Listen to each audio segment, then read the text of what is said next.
Kommt euch das bekannt vor?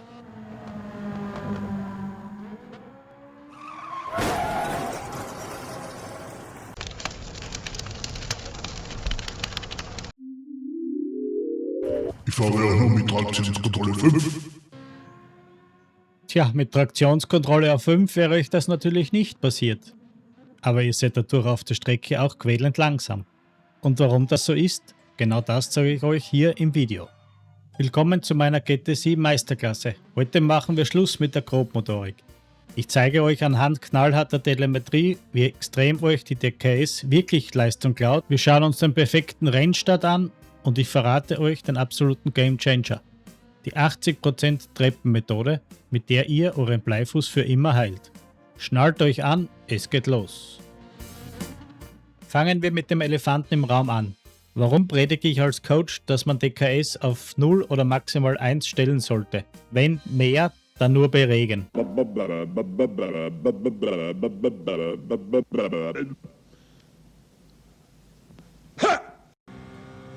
Bevor wir uns ansehen, was das Auto auf der Strecke macht, schaut mal unten rechts auf euer Hut. Seht ihr dieses kleine rote Blinken?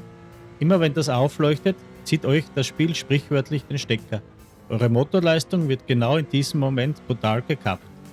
Schauen wir uns den direkten Vergleich an.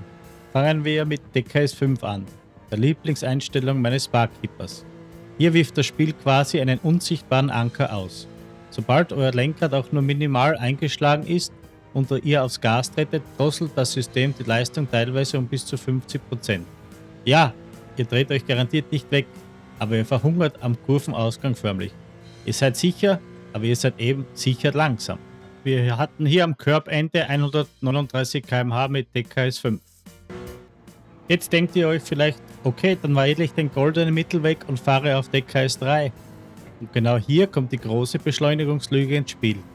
Das Problem an DKS 3 ist, das System ist extrem übervorsichtig. Jagt ihr euren Rennwagen mit DKS 3 durch die Highspeed-Kurven, wie hier in Fuji, blinkt das System plötzlich wild auf.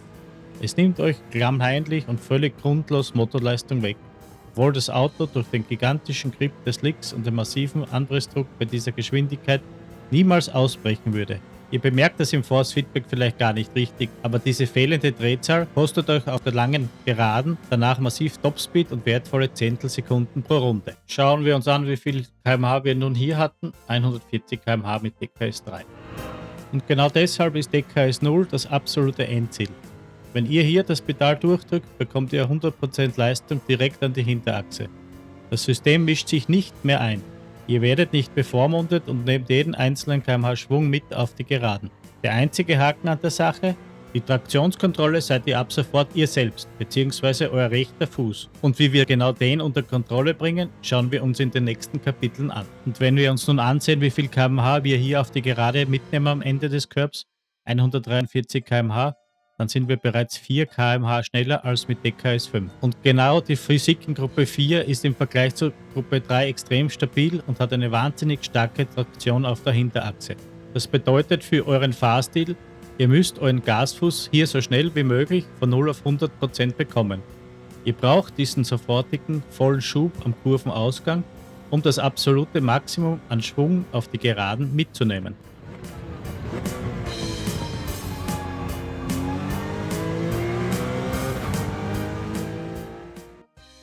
Jetzt denkt ihr euch vielleicht, okay, bei krassen Heckschleudern verstehe ich das, aber Fronttriebler drehen sich doch eh nicht.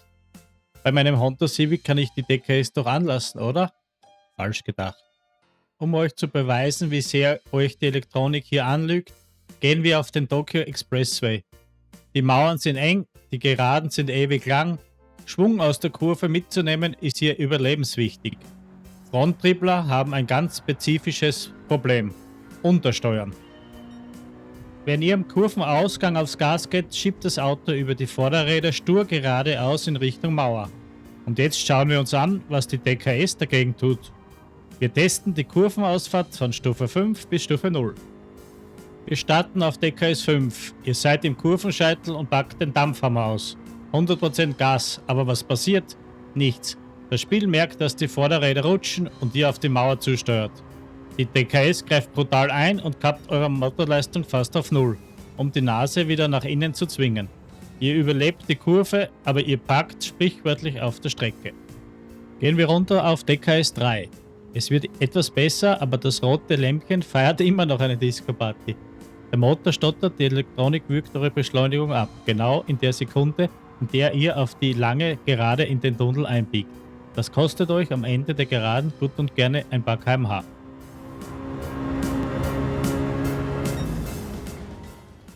Als nächstes gehen wir runter auf DKS 1. Wenn ihr hier in Tokio durch die richtig schnellen Passagen zieht, greift DKS so gut wie gar nicht ein. Das Lämpchen bleibt dunkel und ihr denkt euch, geil, ich spüre keine Drosselung, das ist meine perfekte Einstellung. Trotzdem ist meine absolute Empfehlung als Coach, schaltet auch bei Fronttriebern auf DKS 0. Warum? Weil DKS 1 euch in einer völlig falschen Sicherheit wiegt. Wenn ihr nämlich in den langsameren Ecken aus reiner Gewohnheit wieder euren Bud Spencer Dampfhammer auspackt, passiert Folgendes. DKS 1 regelt bei diesem plötzlichen Gewalteinschlag auf einmal zu wenig. Das System kommt gar nicht hinterher. Ihr überfährt den Grip der Vorderräder gnadenlos und schiebt trotz Fahrhilfe direkt in Richtung Beton.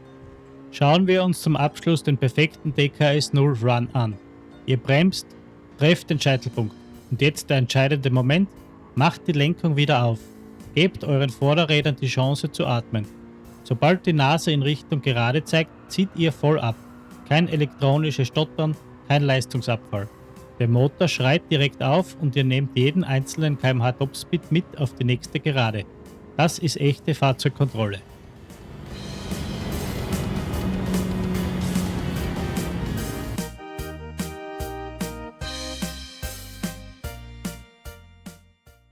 Kommen wir zunächst zu den echten Biestern, Heckantrieb. Warum sind die so unfahrbar? Alles dreht sich um das Gewicht. Wenn der schwere Motor vorne ist, fehlt auf der Hinterachse beim Gasgeben der nötige mechanische Grip. Stellt euch den Grip der Reifen vor wie eine Schüssel voller Bohnen. Ein Reifen hat 100% Grip. Wenn ihr am Scheitelpunkt der Kurve 80% Grip fürs Lenken aufbraucht, bleiben nur 20% fürs Gasgeben übrig. Packt ihr jetzt den Dampfhammer aus und fordert 100% Gas, sagt der Reifen Ciao. Lenkung auf, Gaspedal runter. Das ist wie eine Waage. Um euch diese Bohnentheorie in der Praxis zu beweisen, gehen wir in die Meisterlizenz B5. Wir sitzen in der Nissan Silvia und fahren Kurve 1 auf meiner Heimstrecke, dem Red Bull Ring. Diese Kurve ist extrem tückisch, weil es danach direkt steil bergauf geht. Wer hier keinen Schwung mitnimmt, verhungert auf der Geraden. Wir starten mit DKS 5. Ihr bremst an, trefft den Scheitelpunkt und tretet voll aufs Gas. Was passiert? Nichts. Die Silvia verhungert am Kurvenausgang förmlich. Euer Lenkrad ist noch eingeschlagen, das Spiel merkt das und schnürt den Motor komplett zu. Das Auto ist zwar bombensicher, aber es fühlt sich an, als würdet ihr einen schweren Wohnwagen den Berg hinaufziehen. Okay, schalten wir auf DKS 3. Ihr fahrt durch die Kurve, wollt den Schwung mitnehmen. Der Turbo setzt ein und zack, die rote Lampe blinkt. Die Elektronik greift völlig panisch ein, nur weil das Heck minimal arbeiten will. Genau dieser unnötige Eingriff nimmt euch den kompletten Ladedruck weg. Das kostet euch die entscheidenden kmh bis ganz hinauf zur Kurve 2 und ihr lasst hier massiv Zeit liegen. Der Trick für DKS 0 ist unsere Waage. Macht die Lenkung langsam auf und gebt dem Reifen seinen Grip zurück. Dimmt das Gaspedal sanft und kontrolliert nach unten. Sobald die Silvia gerade steht, ladet ihr komplett durch.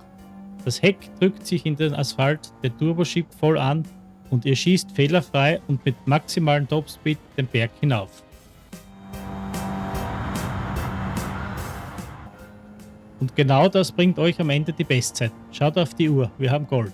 Keine blinkende Lampe, die euch einbremst und kein Dreher ins Kiesbett. Wenn ihr euren Gasfuß wie ein Instrument bedient und mit der Strecke arbeitet, holt ihr genau hier die entscheidenden Zehntel, die euch die Traktionskontrolle vorher gnadenlos geklaut hat.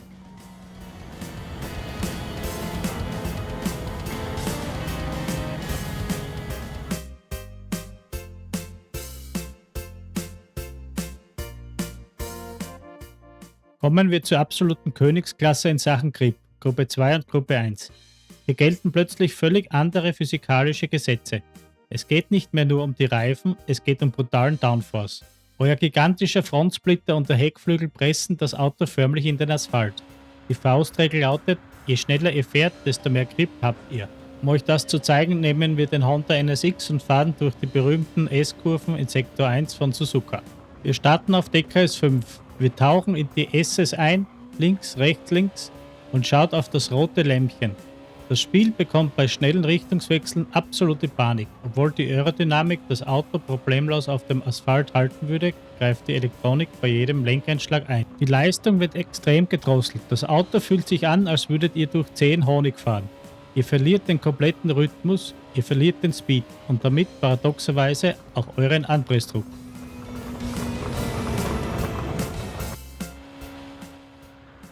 Nächster Lauf, wir gehen auf DKS 3. Ihr fahrt rein, es fühlt sich im ersten Moment schneller an, aber achtet auf die Gewichtsverlagerung. Genau in dem Moment, in dem das Auto von der linken auf die rechte Seite umschlägt und ihr am Scheitelpunkt leicht aufs Gas geht, um das Auto zu stabilisieren, funkt euch die DKS dazwischen. Sie nimmt euch den rettenden Zug auf der Hinterachse weg. Der Motor stottert, euer Flow ist komplett zerstört und das Auto fühlt sich unnötig unruhig an.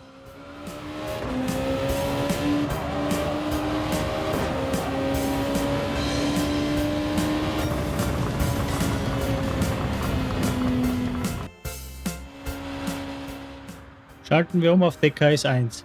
Wir fahren auf die erste Rechtskurve zu und bauen unseren geliebten Downforce auf. Achtet jetzt gleich mal ganz genau auf unser Hut und das rote Lämpchen unten rechts.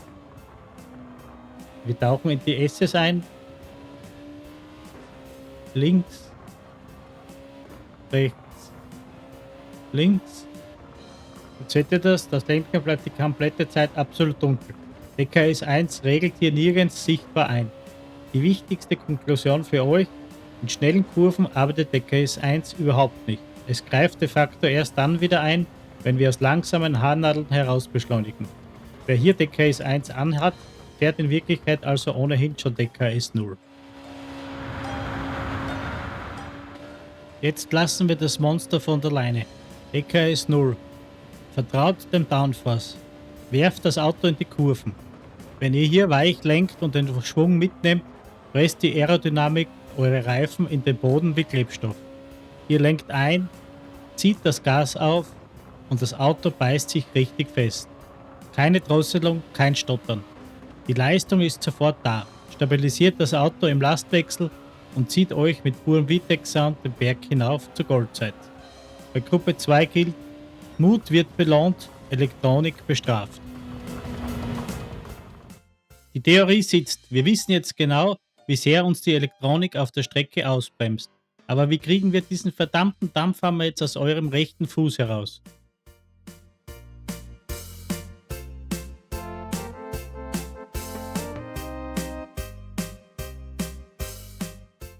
Freeze, mister! Big toe! Wir wollen weg von Bud Spencer und hin zum feinfühligen SpongeBob-See.